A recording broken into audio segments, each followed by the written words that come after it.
Okay. All right, but and Yeah. then what about like, for example, daydreaming? Or have you ever heard about um it was called like remote viewing, where people are like daydreaming, but they think they're somewhere else? Because sometimes, I would stay up late and I'll get into these rabbit holes. Sometimes I'll look into dreams, and I forgot what this was called, but it was like a government run project where they tried to do remote viewing. I think it was in or after World War II or during World War II, where they were trying to, or during the Cold War, I think it was, where trying to figure out like where Russia has their nuclear missiles or rockets, and they did like a project. I forgot what it was called. So does that have any validity? Is that any kind of scientific background? Because there was some kind of exploration with it. The government did a project to try to figure it out. So do you know any background about that, or how that even works, or if that's relevant at all?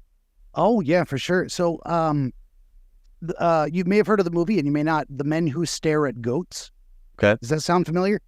I've Or- heard of it, but I've never seen it. I heard it being mentioned on Joe Rogan before, but I haven't watched it though. Yeah, that was a fictionalized account or a fictionalized version based on a true story of exactly those government programs of trying to decide if there was validity to psychic powers and if they could be put to use to, remote view where a certain, a stockpile of nuclear missiles was during the Cold War. Absolutely. That absolutely happened. I'm a big fan of you. I might be a little older than you are, by just a smidge. In the 90s, I used to listen to a guy by the name of Art Bell. He did Coast to Coast AM, and he was into all kinds. He would talk to people that had written books on aliens, and he would talk to remote viewing experts and people who said they discovered a hole to hell somewhere, speaking of Russia, this just deep chasm that they put a microphone in, and whatever was going on there, whether it was, could always be fake, you never know, but whether it was the earth making sounds or it was fake or sounded like people screaming. It sounded like human voices screaming. Now, that could be anything deep, deep, deep in the earth. Who knows? It could be the grinding of tectonic plates. Who knows what it was? And who knows if it was real or not, which, so that gets me onto a whole different, kind of a related tangent, but also kind of a meta level discussion is I bring psychology and my own unique autistic tangential mind squirreliness to what I do, but I keep that very sectioned off. It's kind of staying in my lane type of thing. If I'm going to tell you, if we're going to come to an understanding, it's got to be something I can understand myself and reliably enact, we might say. Then there's the other side of things, which is the spooky woo side, and I say that with love. I always caveat that. That's, I would say parapsychological. That sounds dismissive. The spooky woo just sounds fun. I like it. Yeah. And that is psychic powers and telepathy and visions of the future, literally prophetic dreams. Here's the thing. I have a friend I know in real life lives not but a half a mile from me. He has told me, Ben, I have had a prophetic dream. I dreamed it, and a week later, literally that exact thing happened to me, and I blew my mind. I'm like, and I was questioning him because this is how I get into these things. I said, are you sure it wasn't just kind of an instance of deja vu? And he says, no, this feels completely different from deja vu. You have the sensation of deja vu, what the Matrix cat loops. And then you have this prophetic dream thing where you're like, this is my dream. That's happening. That's happening. Everything's happening exactly like it did. This is how he's describing it to me.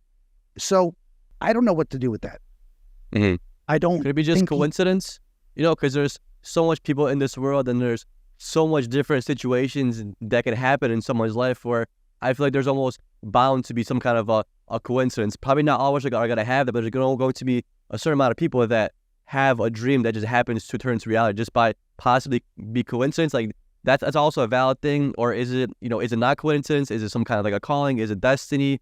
Is it some kind of outside of this world kind of thing happening? There's a lot of that going to happen, but I feel like maybe sometimes it could be a coincidence, and people maybe overthink it, because I do believe that we are here in this world, and I feel like there is some other supernatural thing going on that we can't really explain or grasp, but just the way things are. But I feel like a lot of times when things happen, it just happens by coincidence, because we're in a world full of chance where things are bound to happen to somebody, and that's why you're not going to hear everybody telling you, hey, I dreamt this and this happened. You're going to hear a small amount of people, maybe one or two people in your lifetime that are going to tell you, hey, this is how I dreamt it, this is what happened. And that's what I feel is like almost could be like a mere coincidence.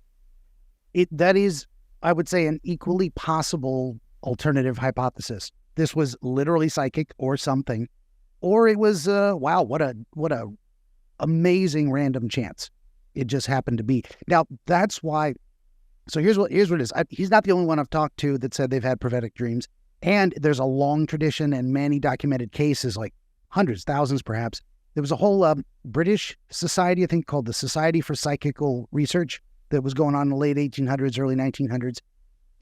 And they went around collecting these stories, trying to, and this was during, the kind of revival of spiritualism and the occult in the late 1800s. So very fascinated by, and the rationality of man, being able to bring our scientific method to the study of these phenomena. They didn't get very far, unfortunately, but they documented a lot of cases. So what I look at it as, I consider myself a credulous skeptic. I'm willing to believe anything. Anything's possible.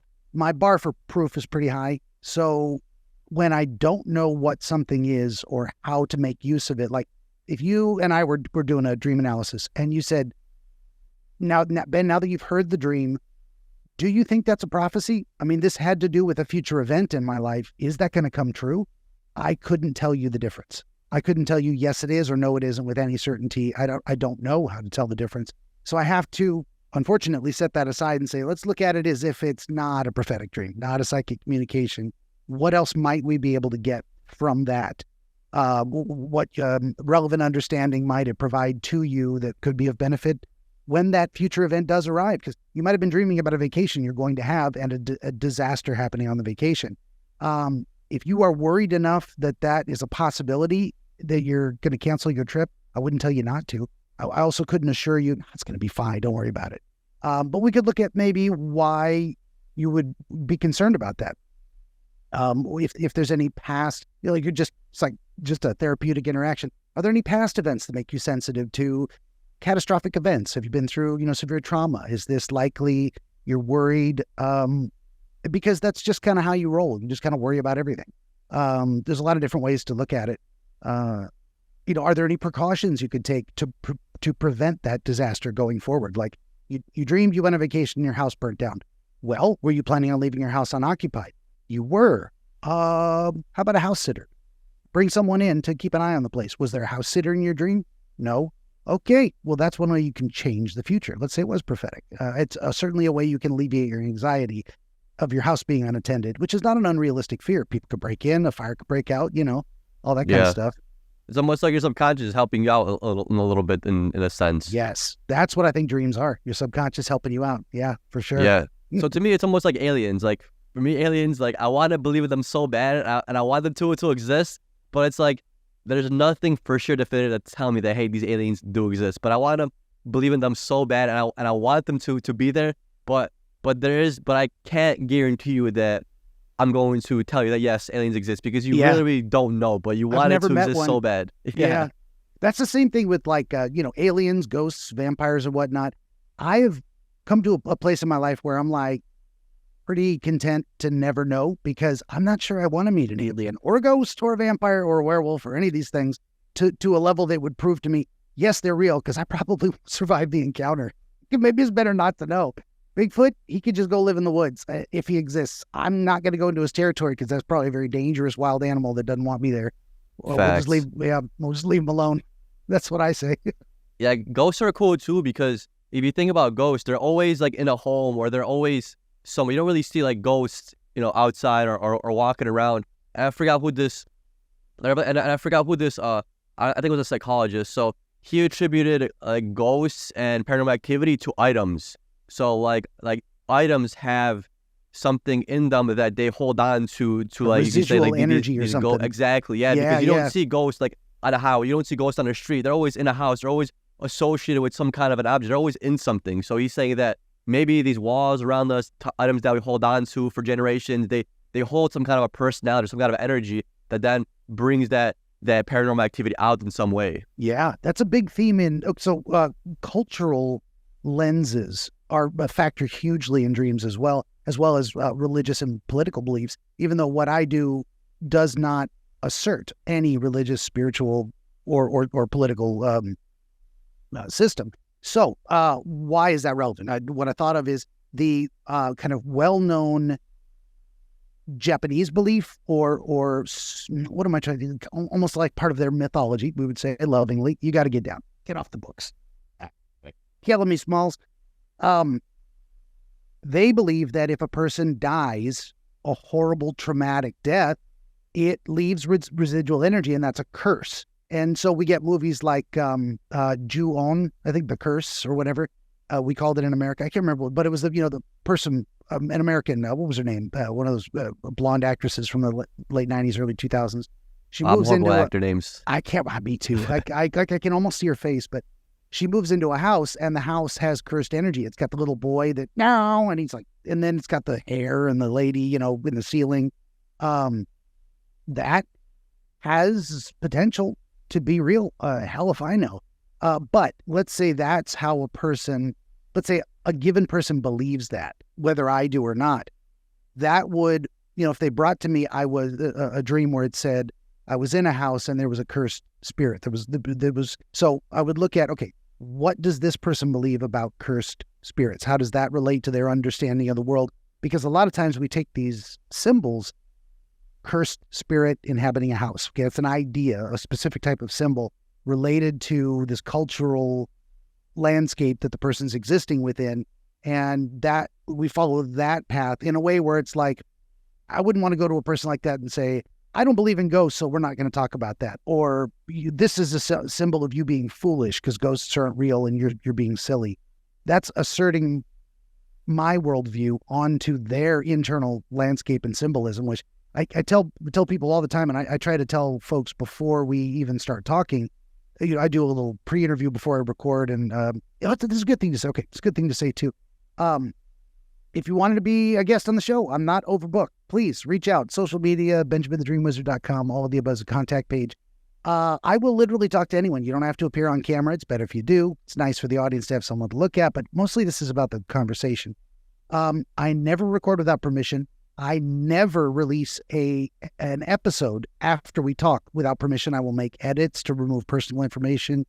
And any reason or no reason at all, you don't want your episode on my channel 10 years from now, I take it down, no questions asked. None of my guest streamers sign release forms.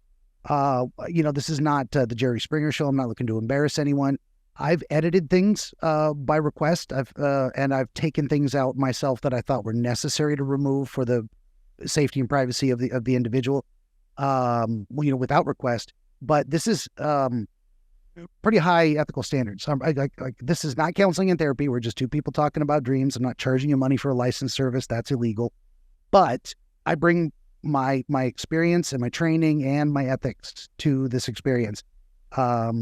Absolutely consent-based on that regard. And I've been very fortunate. None of my dreamers have said, you are not allowed to release an episode.